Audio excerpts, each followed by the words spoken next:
பாடகி சுவாகதா அப்படிங்கிறவங்க சமீபத்தில் ஒரு நேர்காணல் ஒன்று கொடுத்துருக்காங்க. அந்த நேர்காணலில் ஒரு இசையமைப்பாளர்கிட்ட நான் பணிபுரிஞ்சிட்டு இருக்கும்பொழுது அவர் சிண்டலில் ஈடுபண்ணாரு. யாருங்கிறத வெளிப்படையாக சொல்லாமல் சில ஹிண்ட்லாம் கொடுத்துட்டு போயிருக்கிறாங்க. பாடகி சுவாகதா நீண்ட காலமாக அவரோடு தொடர்பில் இருந்திருக்கிறார். நீங்க பல பெண்கள் கர்ப்பம் வரை போயிருக்கு.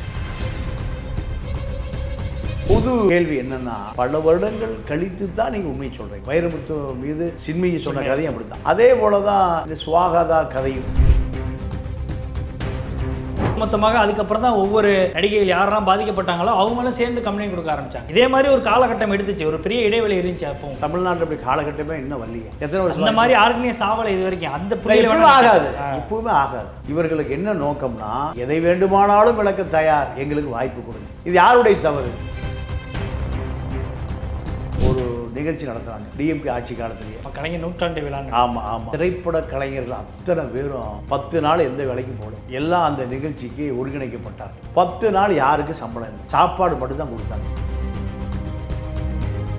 ஒரு 5000 ரூபா வாங்கக்கூடிய பெண் கலைஞரும் ஆண் கலைஞரும் 10 நாளுக்கு சினிமா துறையில் வேலை செஞ்சால் 50,000 ரூபா கிடைக்கும். 1000க்கு மேற்பட்ட பாடகர்கள், துணை நடிகைகள், நடிகர்கள், சிகை அலங்காரம், காஸ்டியூம் டிசைனர், மிமிக்ரிகள், இப்படி 1000 பேருக்கு ஒரு பைசா கொடுக்கல. ஏழை கலைஞர்கள் வயிற்று அடிக்கிறதா கலைஞர் டிவிக்கும் கலைஞர் நூற்றாண்டு விழாவுக்குமான நிகழ்ச்சி ஒருங்கிணைப்பாளரா? அந்த காலத்தில் வில்லன் நடிகராக இருந்த ஒருவருடைய மனைவியை ஒரு ஃபங்க்ஷனில் பார்க்குறாரு. அந்த உச்சபட்ச நடிகர் அந்த வில்லன் நடிகருடைய மனைவியை அவங்க கெஸ்ட் ஹவுஸுக்கு அனுப்ப சொல்கிறார். அப்போ அந்த வில்லன் நடிகர் சொல்கிறாரு, அவள் ஹவுஸ் ஒய்ஃபுங்க, அவள் சினிமா நடிகர்லாம் வர்றதில்லை. அந்த அம்மா வர மறுக்குது. இவருக்கு சினிமா வாய்ப்பு குறைஞ்சி போச்சு. இந்த உச்ச நடிகரை அவனுக்கு வாய்ப்பு கொடுக்காதீங்கிறார். அங்கே போயிட்டு வந்தீங்கன்னா எனக்கு வாய்ப்பு கிடைக்குங்கிறாரு. இதை சகிக்க முடியாமல் அந்த மண்ணனை ஊற்றி கொடுத்து வில்லன் நடிகர் போய் மனைவியை காப்பாற்றுறாரு. 2 வருஷத்துக்கு பேர்.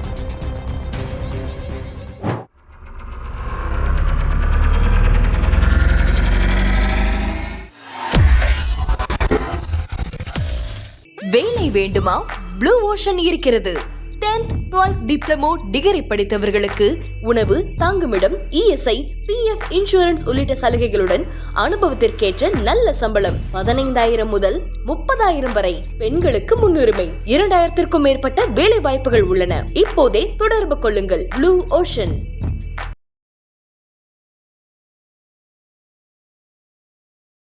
ஐத்தமிழ் நேயர்களுக்கு வணக்கம். இன்றைய சிறப்பு நேர்காணலில் நம்முடைய இணைந்திருப்பவர் மூத்த பத்திரிகையாளர் திரு பாண்டியன் அவர்கள். அவரிடம் நடப்பு அரசியல் குறித்து விவாதிக்கலாம். வணக்கம் சார். வணக்கம் சார். இப்போது சமீபத்தில் ஒரு பிரபல பாடகி ஒரு காலகட்டத்தில் கிட்டத்தட்ட 200க்கும் மேற்பட்ட பாடகர்கள்லாம் பாடியிருக்கிறாங்க. பாடகி சுவாகதா அப்படிங்கிறவங்க. அவங்க இன்னைக்கு சமீபத்தில் ஒரு நேர்காணல் ஒன்று கொடுத்துருக்குறாங்க. அந்த நேர்காணலில் நான் ஏன் ரிஷிகேஷி போனேன் அப்படிங்கிறதுக்கான காரணத்தை சொல்லும் பொழுது, ஒரு இசையமைப்பாளர்கிட்ட நான் பணிபுரிஞ்சிட்டு இருக்கும் பொழுது அவர் சிண்டலில் ஈடுபண்ணாரு. அதனால அந்த ட்ராமாலேருந்து நான் வெளியே வர்றதுக்கு தப்பிச்சு தான் இங்கே நான் இருக்கிறேன் அப்படின்ற ஒரு விஷயத்த சொல்லியிருக்கிறாங்க. இசையமைப்பாளருக்கு இதே வேலையாக தான் இருக்குது. பல பெண்கள் இந்த ட்ராப்பில் மாட்டியிருக்கிறாங்க அப்படிலாம் சொல்லியிருக்கிறாங்க. சில யாருங்கிறத வெளிப்படையாக சொல்லாமல் சில ஹிண்ட்லாம் கொடுத்துட்டு போயிருக்கிறாங்க. இது பெரிய அளவில் இன்றைக்கி சினி ஃபீல்டில் பெரிய சர்ச்சையாகிட்டு இருக்கு. ஏன்னா சினிமா துறையில் பல சம்பவங்கள் இது மாதிரி அங்கங்கே நடந்துகிட்டு இருக்கிறதெல்லாம் செய்திகளாக நம்மளால் பார்க்க முடியுது. இப்போ அவங்க திடீர்னு இந்த வெடியை கொளுத்தி போட்டிருக்கிறாங்க. இது எப்படி பார்க்குறீங்க நீங்கள்? இல்லை, அந்த பாடகி சுவாகதா நீண்ட காலமாக அவரோடு தொடர்பில் இருந்திருக்கிறார். நீங்கள் பல பெண்கள் கர்ப்பம் வரை போயிருக்கு. பல பெண் இவருக்கு இசையே அமைக்க தெரியாது, இவர் ஒரு இசையமைப்பாளர் என்று தன்னை சொல்லிக் கொள்கிறார். கிட்டார் வாசிக்க தெரியாது, இப்படியெல்லாம் பல வயலின் வாசிக்க தெரியும், இப்படி பல புகார்களை சொல்லுகிறார்கள். இந்த புகார் மக்களிடம் சேர்வதற்கு பல வருஷம் ஆயிருக்கு, வருடங்கள் ஆயிருக்கு. இப்போ சின்னத்திரை நடிகையாகட்டும், பெரிய திரை நடிகையாகட்டும், இல்லை சினிமா நடிகையாகட்டும், பாடகையாகட்டும், நம்ம அத்தனை பேருக்கும் கேட்குறப்போ ஒரு பொது கேள்வி என்னன்னா, பல வருடங்கள் கழித்து தான் நீங்கள் உண்மை சொல்கிறீங்க. வைரமுத்து மீது சின்மயி சொன்ன கதையும் அப்படித்தான். எத்தனை வருஷம் ஆச்சு? அது கிட்டத்தட்ட 10 வருஷத்துக்கிட்ட. சின்மயியுடைய கல்யாணத்துக்கு வைரமுத்த பரிசு பொருளோடு போறாரு. அன்னைக்கெல்லாம் காலில் இருந்து ஆசீர்வாதம். அப்போ அன்னைக்கெல்லாம் இந்த புகார் வரவே இல்லை. அப்போ அதே போலதான் இந்த சுவாகதா கதையும். எதை வேண்டுமானாலும் விளக்குறோம், எங்களுக்கு வாய்ப்பு மட்டும் கொடுங்க. இந்த இசையமைப்பாளருடைய பெயரை இன்னைக்கு வரைக்கும் சொல்லலை. இல்லைப்பா, அது சொல்லலை, அது ஒரு காரணம் சார். ஆனால் இப்போது அதுக்கு பின்னாடி சில காரணங்கள் இருக்குது. சட்ட ரீதியாக நான் நடவடிக்கை கண்டிப்பாக எடுப்பேன் அப்படின்ட்டு தான் இப்போ தான் அந்த மனநிலைக்கு வந்திருக்கேன்றாங்க. நீங்கள் சொல்கிற ஆங்கிளில் பார்க்கும்பொழுது பல பெண்கள் இப்படி தான் பாதிக்கப்படுறாங்க. கடந்த சில வருடங்களுக்கு அப்புறம் தான் அவங்க வெளியிலவே சொல்கிறாங்க.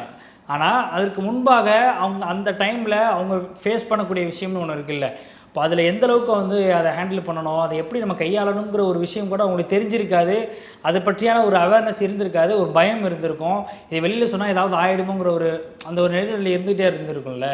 இப்போ அந்த புள்ளியில் தானே இதை வச்சு நம்ம பார்க்கணும். அது சொல்லலைங்கிறதுக்காக அவங்களே நம்ம வந்து குத்தம் சொல்ல முடியாதுல்ல. இல்லை, உங்களுடைய வாதம் முற்றிலும் தவறானது. நீங்கள் கேரளாவில் எத்தனை நடிகர் சிறையில் அடைப்பட்டு கிடந்தாங்க தெரியுமா? அம்மா என்கின்ற அந்த நடிகர் சங்கமே கலைக்கப்பட்டது. அப்போ கேரளாவில் இருப்பவர்கள் பெண்கள் தானே. முன்னணி நடிகர்கள் 3 பேர் ஜெயிலில் அடைப்பட்டு கிடந்தாங்க. போலீஸ் உயர் அதிகாரிகள், பெண் போலீஸ் அதிகாரிகள், IPS அதிகாரிகள் 3 பேர் விசாரணை கமிஷன். இந்த விசாரணை கமிஷன் முடிந்து 4 பேர் குற்றவாளிகள் என்று நேரடியாக புகார் கொடுத்து. அதுவே நீண்ட நாட்களுக்கு அப்புறம் வந்தது தானே சார். அது நீண்ட வருடங்களுக்கு அப்புறம் வந்தது தானே. ஒட்டுமொத்தமாக அதுக்கப்புறம் தான் ஒவ்வொரு நடிகைகள் யாரெல்லாம் பாதிக்கப்பட்டாங்களோ அவங்களும் சேர்ந்து கம்ப்ளைண்ட் கொடுக்க ஆரம்பித்தாங்க. இதே மாதிரி ஒரு காலகட்டம் எடுத்துச்சு, ஒரு பெரிய இடைவெளி இருந்துச்சு. அப்பவும் தமிழ்நாட்டில் அப்படி காலகட்டமே இன்னும் வரலையே. எத்தனை வருஷம் இந்த மாதிரி யாருக்குமே சாவலை இது வரைக்கும். அந்த புள்ளியில் ஆகாது, எப்பவுமே ஆகாது. இவர்களுக்கு என்ன நோக்கம்னா, எதை வேண்டுமானாலும் விளக்க தயார், எங்களுக்கு வாய்ப்பு கொடுங்க. இது யாருடைய தவறு? நீங்கள் ஒரு வீட்டில் திருட வர்றான்னா, திருடி விட்டு போன பிறகு 6 மாதம் கழிச்சா வழக்கு தொடுப்பீங்க, போலீஸுக்கு ஃபோன் பண்ணுவீங்க, 100 நம்பருக்கு ஃபோன் பண்ணுவீங்க. இப்படிலாம் நீங்கள் பெண்கள் ஏதோ எதுவுமே செய்ய முடியாதவர்கள், அப்பாவிகள், ஒன்றுமே தெரியாதவர்கள் இப்படி எடுத்துக்க முடியுமா? பெண்கள் விமானம் ஓட்டுறாங்க, விமானம் இராணுவத்தில் கமோண்டாவாக இருக்காங்க. இவர்களுக்கு நீங்கள் சொல்லுவதைப் போல் 1 வருஷம் 2 வருஷம் 3 வருஷம் எல்லா சாட்சியங்களும் சார் தடயங்களும் அழிஞ்சு போகும். எதையுமே நிரூபிக்க முடியாது. கேரளாவில் கைது செய்யப்பட வருவதற்கு இப்போ பல வருஷங்களும் ஆகலை. செய்தி மக்கள்கிட்ட வந்த பிறகு உடனடியாக அரசாங்கமே ஒரு விசாரணை கமிஷன் நியமித்தது. இங்கே அப்படிலாம் நியமிக்கவே முடியாது. ஏன்? எது நடந்தாலும் முதலமைச்சர் அலுவலகத்தை தொடர்பு கொள்ளக்கூடிய அத்தனை வசதிகளையும் கொண்டவர்கள் தான் இந்த நடிகர் சங்கம். ஸ்ரீரெட்டின்னு ஒரு அம்மா தொடர்ந்து எல்லாருமே பாலியல் புகார் விசாரிக்கவே இல்லையே. எத்தனை புகார்? காரணம் கேட்டிங்கன்னா, இங்கு பெண்கள் வலிமையாக போராடக்கூடிய அமைப்புகள் கிடையாது. கேரளாவில் அந்த அமைப்புகள் வலுவாக இருக்குது. இந்த பாடகியை போன்று பல பேர் பாதிக்கப்பட்டிருக்காங்க.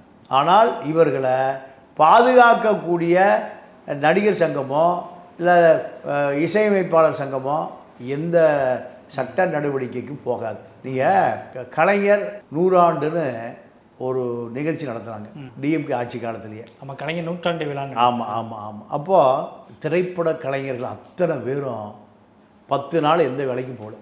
எல்லாம் அந்த நிகழ்ச்சிக்கு ஒருங்கிணைக்கப்பட்டார்கள். எங்கே அந்த கிண்டியில் இருக்கிற ஒரு பெரிய திடலில் 10 நாள் யாருக்கும் சம்பளம் இல்லை, சாப்பாடு மட்டும்தான் கொடுத்தாங்க.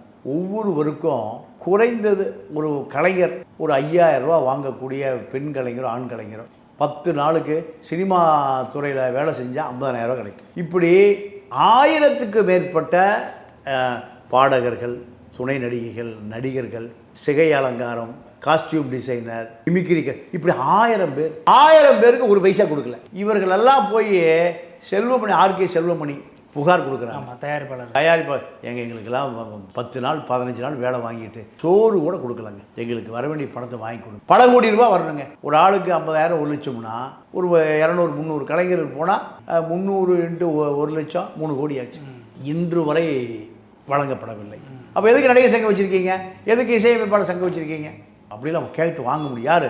செல்வமணி சொல்ற ஸ்டேட்மெண்ட். பாதிக்கப்பட்ட சங்கம் அப்போ எதுக்கு இருக்கு? போராடணும், தொடர்ந்து அதுக்கு சமமாக சட்ட ரீதியாக ஆளுங்கட்சியை கேட்க முடியாது.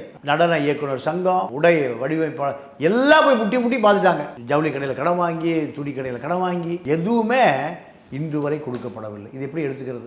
ஏழை கலைஞர்கள் வயிற்று அடிக்கிறதா கலைஞர் டிவிக்கும் கலைஞர் 100 விழாவுக்குமான நிகழ்ச்சி ஒருங்கிணைப்பாளரா? அப்போ யார் இதை நடவடிக்கை எடுக்கணும்? செல்வமணி நான் எப்படிங்க போய் ஸ்டாலின் கேட்கறது? உங்களுடைய சொந்த வாழ்க்கையை, சொந்த அரசியலை வளர்த்தி கொள்வதற்கு தான் இந்த நடிகர் சங்கம் பெப்சியா 28 சங்கம் சேர்ந்து இருக்கு இல்லையா?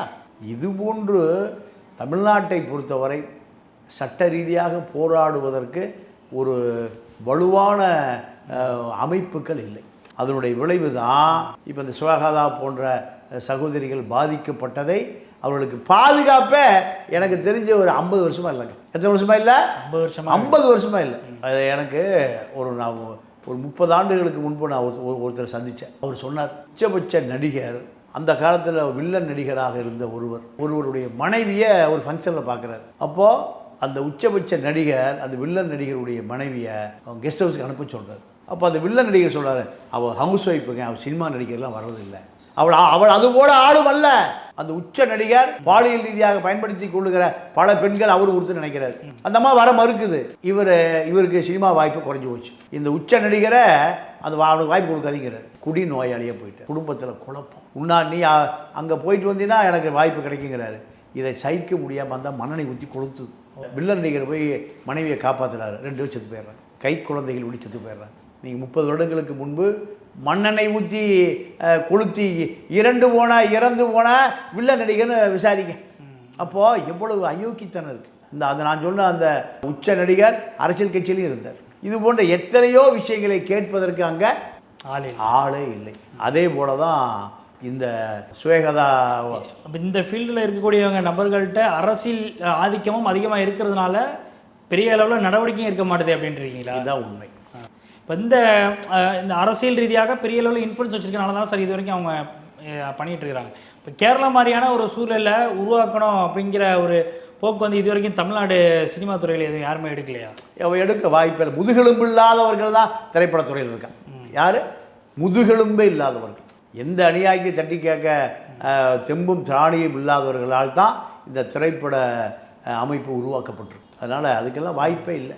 பல சுவேதாக்கள் கண்ணீரும் கம்பளையோடு நீங்கள் கோடம்பாக்கம் தெருக்களில் கண்ணீர் விடுவது பல பேருக்கு காதுகளில் ஒலித்து கொண்டே இருக்கும். நிச்சயமாக சார், பல்வேறு கேள்விகளுக்கு ரொம்ப தெளிவாக சொன்னீங்க. அரங்கிற்கு வந்து நேர்காணல் அளித்திருக்கு. மிக்க நன்றி. நன்றி, வணக்கம்.